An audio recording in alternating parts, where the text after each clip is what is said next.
जय गुरुदेव. प्रसन्न वास्तूमध्ये आपले स्वागत आहे. मी आबासाहेब मुळीक, सिव्हिल इंजिनियर आणि वास्तुतज्ञ. आज आपण पाहणार आहोत घरामध्ये दिशा कशी बघायची. बऱ्याच लोकांना असं वाटत असतं की प्रत्येक कोपरा म्हणजे उपदिशा असते, पण ॲक्च्युली शास्त्रानुसार किंवा सायन्सनुसार बघायला गेलो तर कोपरा म्हणजे उपदिशा असते असं काही नाही. तर ते घराच्या साईजवरती, जर चौकोनी घर असेल तर उपदिशा वेगळ्या ठिकाणी येते आणि रेक्टँगल जर असेल, आयत जर असेल तर उपदिशा वेगळी येते. तर ते आपण पाहूया आता.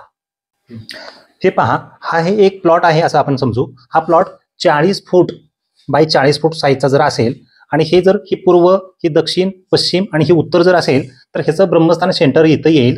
ह्याचा सेंटर हा असा जर आपण बघितला तर याची उपदिशा उत्तर आणि पूर्वेच्या मध्ये इथं ईशान्य येईल, इथं आग्नेय येईल, इथं नैऋत्य येईल आणि इथं वायव्य येईल.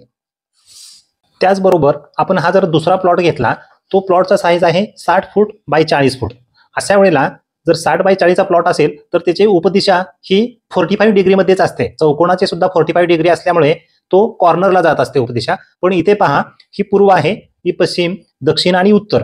ज्या वेळेला हे 60 फूट आणि हे 40 फूट असतं त्यावेळेला ईशान्य दिशा ही सेंटर पासून ज्यावेळेला आपण 45 डिग्री टाकतो त्यावेळेला असं मध्ये येत असते, ही कॉर्नरला जात नसते. ही आग्नेय दिशा हे इथून 45 डिग्री टाकायची असते, नैऋत्य दिशा आणि ही वायव्य दिशा. असं जर प्लॉटचा जर साईज बदलत असेल 40 बाय 40 आणि 60 बाय 40 किंवा कोणताही बघितला तर आपण उपदिशा ही 45 डिग्री मध्येच टाकायची असते. तर ते आपलं वास्तुशास्त्रानुसार प्रिडिक्शन बरोबर येऊ शकतं. तर अशा पद्धतीने या घराच्या उपदिशा किंवा मुख्य दिशा काढायच्या असतात. अंदाजित दिशा कोपऱ्यामध्ये काढायच्या नसतात, त्यामुळे प्रिडिक्शन चुकू शकतं.